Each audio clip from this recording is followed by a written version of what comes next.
Hey up everybody, my name is Joshua Morrison, director of Johnny Moz's Lessons in Confidence, and today I want to talk a little bit about social interactions and how it's very easy to find yourself in an awkward kind of position, right? So I was at work a few days ago, right? I work in a pub and I went out for my cigarette in a little smoking area, and one of the punters was there, and they sort of started asking me like how I was, and oh, do you live near here and that kind of thing. And I kind of gave him my answers. And then he kind of just said, oh, I'm just making conversation. And then there was this sort of flat silence that kind of came over the whole thing, like a heart rate monitor that stops pulsing. And it felt in my head like I'd done something terribly wrong, right? But realistically, I hadn't. And I had that little interaction on my mind, and it's obviously still on my mind because I'm talking about it, right?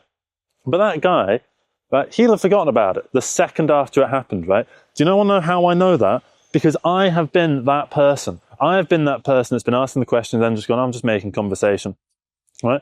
So I've been in that. I can empathize with where he's coming from in that he's not thinking about it. He doesn't care. It's not a worry for him, right? So why is it that in my head that I am putting effort into this thing that doesn't need to have energy put towards it, right? Why is that the case? Why am I doing that? Is that what social anxiety is? Is social anxiety essentially having an experience and taking the worst possible interpretation of other people's words as like full face value, as if that's fact? I think that might be what it is, but I don't want to sort of say like, oh, I have social anxiety or anything like that. But I think we can all attest to the fact that we've all been in socially awkward situations, right? There's been that time where like a flat silence has hung over everybody, or, you might be hanging out in a group and then someone sort of goes, why is it so dead in here, right? Or like, why does everyone look so miserable? And you sort of wonder, like, am I one of those miserable people? Was this my fault? Is it my fault? But then, on the other end of the scale, I'm not like a fucking entertainer. It's not my job to come on and just be a fucking performer for like a bunch of people that I'm trying to have a social interaction with. Social interaction is essentially conversation plus, the activity that you do together. So say you meet up to go bowling, for instance, right? The bowling is part of the social interaction. However, bowling is not conversation. Conversation is a form of social interaction, as is any activity that you do with another person, right? That's a social interaction. And social interactions can go wrong in many different circumstances. There's all sorts of different times that social interaction has gone wrong in my life, right? Where I've sort of made someone sort of feel a little bit awkward, or someone has made me feel a little bit awkward, and I've reacted badly to it. And, generally a bad silence, that weird air has hung over, right? I think we can all attest that that's happened to us, right? Because it's what happens. It's natural, right, for something like that to happen, because we're not just machines of dialogue at the end of the day, trying to move from one point to the next in as efficient a manner as possible. We're not that. We are human beings at the end of the day.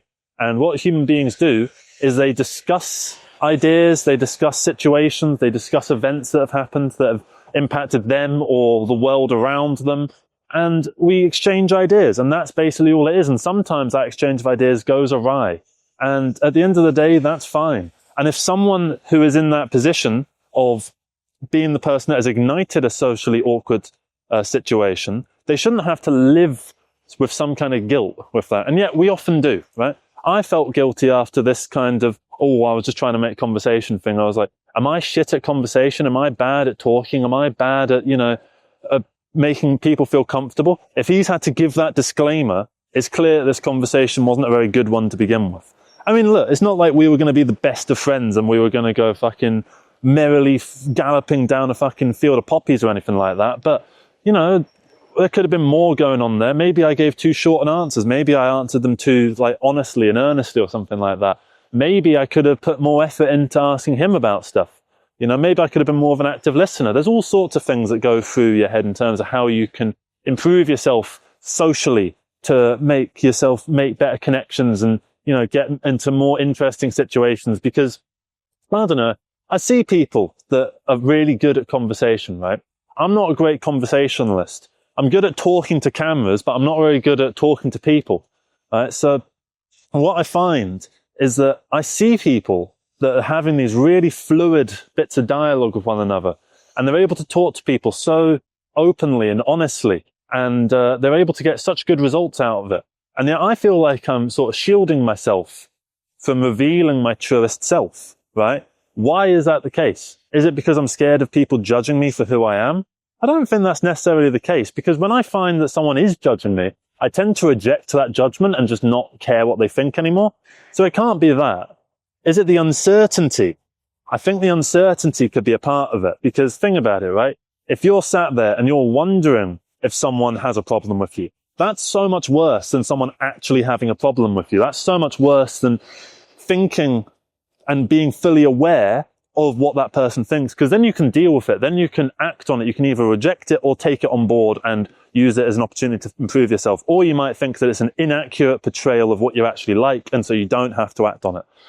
And really, at the end of the day, I'm looking at these people that are really good at conversation. They're really good at, talking and openly making a conversation more fluid and that kind of thing. They can lead a conversation. I can't lead a conversation, right? I can follow a conversation. I can keep a conversation going, but I can't start one, right? There's so many times where I'm sort of around someone and I'm thinking, I need to say something to ignite a conversation, and I don't know what to say.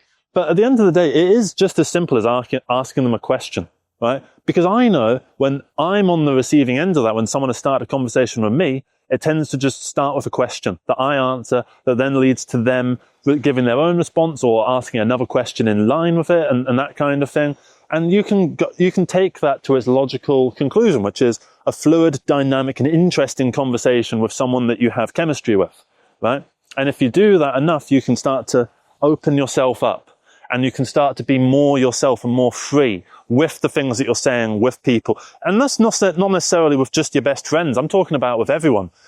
Just random people that you meet or have the odd interaction with, or someone that's like an acquaintance.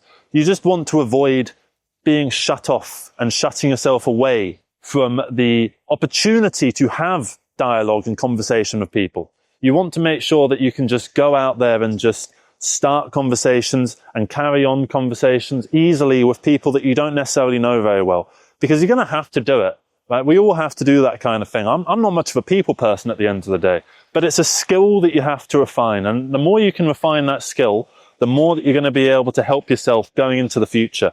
And the more that you're going to be able to give yourself opportunities, because every opportunity comes from meeting a person, starting a dialogue, having fun conversations, getting a rapport on with people, building chemistry with fellow creators if you're in this kind of industry, or fellow businessmen. If you're a plumber, you want to meet some kind of tradesman, that kind of thing. You want to meet someone who maybe sells pipes, and you can get a good rapport on with them. And then eventually you'll get a decent deal on pipes. You'll go, oh, I've got some new pipes in, mate. Oh, fantastic. I'm glad I know you. And I started a conversation with you.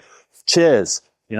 That's where it all leads to. So it's all transactional at the end of the day. So is it that it's all pointless and materialistic, right? No, because the journey of the conversation is also engaging and worthwhile on its own, right? But then I tend to like when they end up, getting a good deal on some pipes because I've had this fun conversation with someone. I like that element of it. But that's just a nice little cherry on top. That's not what you should be working towards. You should be working towards the cherry bun, but you don't necessarily need a cherry bun with a cherry on it, right? The cherry on top is just the cherry on top. So don't go into social situations trying to get anything out of them is a very key lesson that I'd like for you to take away from this.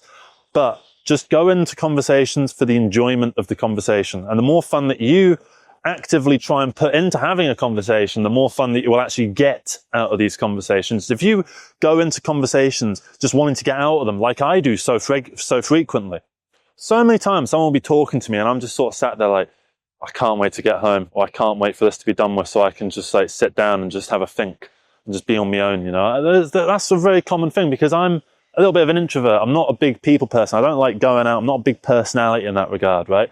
I don't get energy from having conversations with people, right? So I tend to think that about myself, but I don't have to.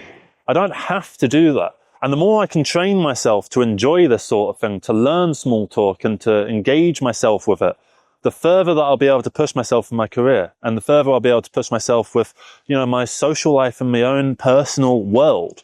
The more that I can find new friends and new experiences with new people, the more I'll be able to do in this world, right? Because you need new people to deliver you new experiences, right? I couldn't do, skydiving with my current friends because they don't want to do it. if I wanted to do skydiving, I'd have to meet a new person who would be really into skydiving. And then I would start getting into it because, I mean, I like the idea of skydiving, but I'm not going to just go and do it on my own. I'd like to do it with another person. So, now I found this person over here. They like skydiving. Brilliant. I can just do some skydiving, you know? And that's kind of how you build it. And you can do that for work, networking is what it tends to be called. You can also do it for just personal experiences. You know, say you want to become a regular at your local pub. You go into your pub and you start meeting new people there. And the more that you do that, the more of a regular you become and the more comfortable you are in this situation, because when you start going to your local pub, it feels like an outside space. It feels like an outside of the home sort of thing. And the more that you go and the more you familiarize yourself, the more you start to know about maybe the staff and the other local punters and all that kind of stuff, the more that you actually feel comfortable in this new environment. And it stops being a new environment and starts being your current environment. So yeah, that's going to be it from me. Thank you very much for watching. Hope you managed to get something out of this. Let me know what you think about this whole topic of conversation. And let me know if you're good at conversation. Are you an extrovert? Are you an introvert? How do you deal with that? Have you switched from being an introvert to an extrovert or vice versa? Was that an active thing that you did and trained yourself to do? Or was it something that just happened incidentally? Let me know. I'd be interested in your thoughts. Thank you very much for watching, everybody. Take care and ta-ta.